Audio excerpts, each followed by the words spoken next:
value matches their intrinsic value, what difference is it going to make? I mean, they can print all the money they want. What good is it if nobody will accept it in exchange for anything? And history is littered with paper currencies that have become worthless. It's happened twice in the United States. The Continental was a paper currency that circulated before the Civil War, practically worthless. Anybody have any Confederate money? It's not worth anything. Look what's happening in Zimbabwe right now. Our money is inherently no different. It's the same thing at this point. There's nothing behind it. What's the difference between a $100 bill and a $1 bill? Just a couple of zeros on a piece of paper. There's no real difference there. What gives it value? Just confidence. That's all. The fact people have confidence. Well, people had confidence in the Zimbabwe dollar at one time, and they lost it. People had confidence in the Reichsmark in Germany, and they lost it. There are all sorts of paper currencies that had a lot of value, and people lost confidence. And people are going to lose confidence in our money when they realize we're just running it off the printing presses trying to maintain a bubble. And the problem is, the more the government intervenes in this economy, the more the government works to fight off this recession, which is actually the cure, right? The more likely it is that we die from the disease. And the disease is going to be hyperinflation. The money will have no value. And the other question is, what is the government going to do between now and then? Because what I'm afraid for is that when some of the factors that have been keeping a lid on prices in this country, when they subside, we've gotten a pass in the last 6 months, 9 months. We haven't really been hit with the full impact of the inflation that we created. Remember, all inflation comes from the Fed. Inflation is the money supply growing. It's not prices rising.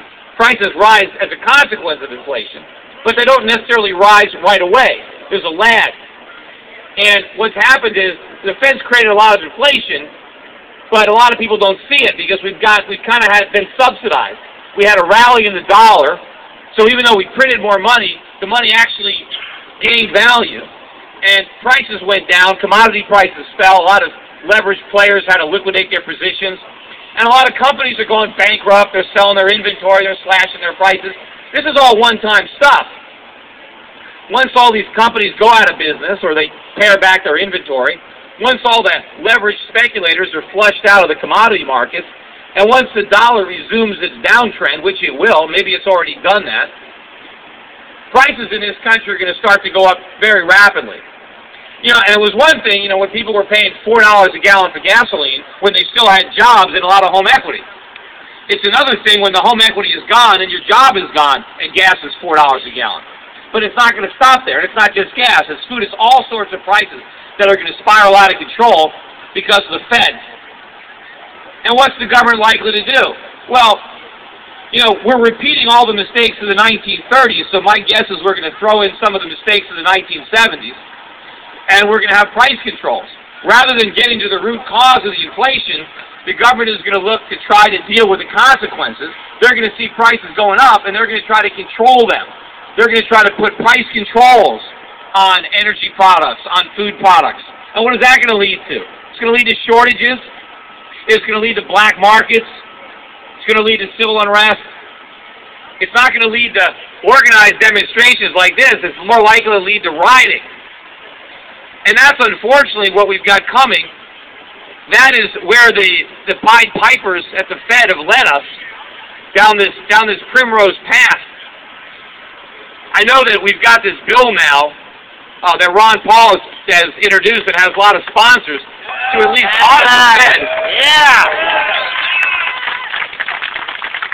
And the thing is, I don't think anybody actually wants the Fed audit because nobody wants anybody to know what they're doing. I think but maybe if we understood more about what they were doing, it would be easier to end the organization. But the important thing that we have to remember as a movement is we don't just want to end the Fed. We want to end what the Fed is doing. We don't want to just turn over the printing presses to Nancy Pelosi.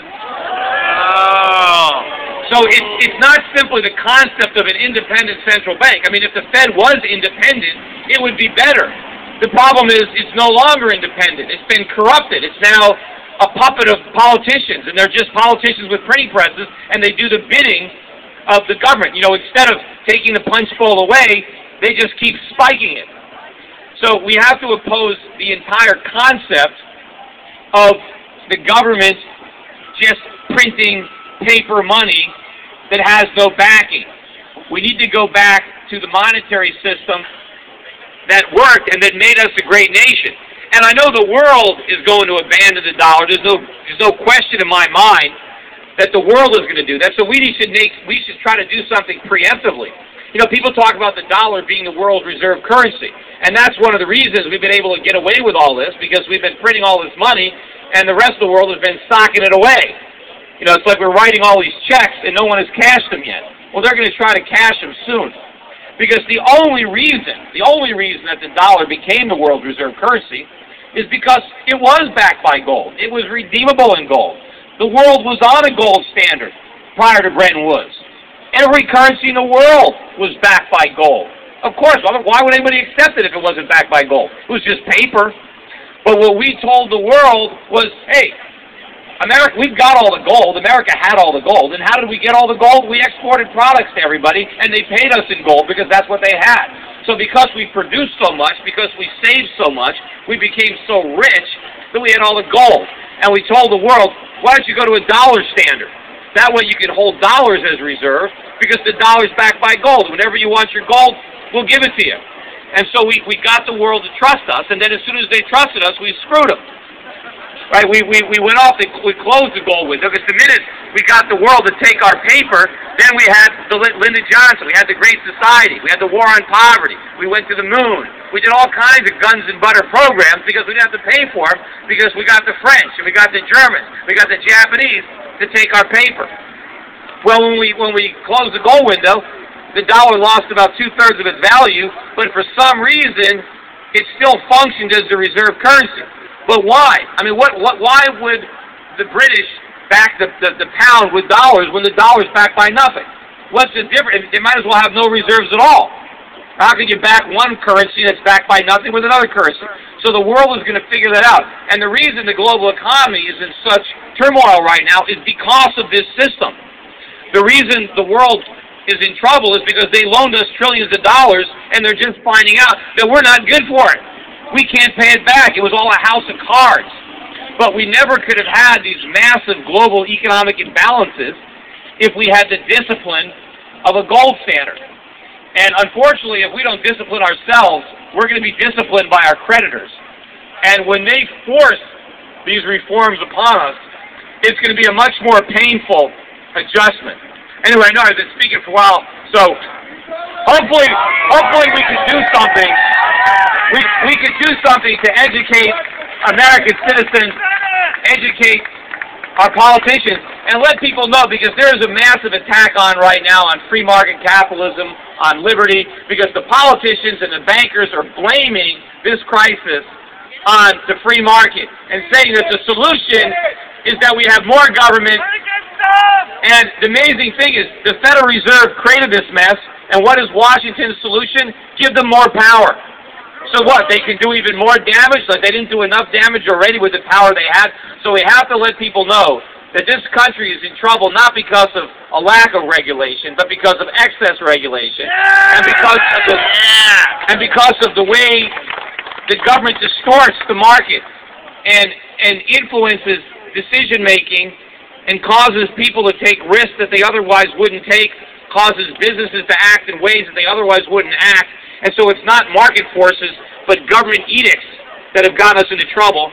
And what we're doing now is we're moving away, not only are we screwing up the economy, but we're moving away from a free market capitalist economy where individual entrepreneurs are allocating capital based on a profit motive, and now we have politicians allocating it based on a political motive, and that is a very dangerous combination. And given what the government is already doing, my fear is that this doesn't just become an economic crisis, but it becomes a political crisis, and we lose a lot more than our wealth. We lose our freedoms, and we lose our souls. Thank you.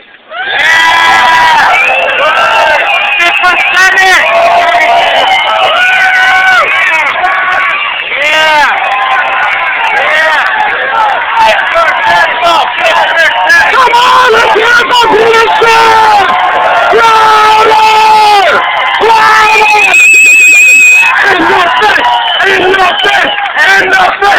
Enough it! Enough it!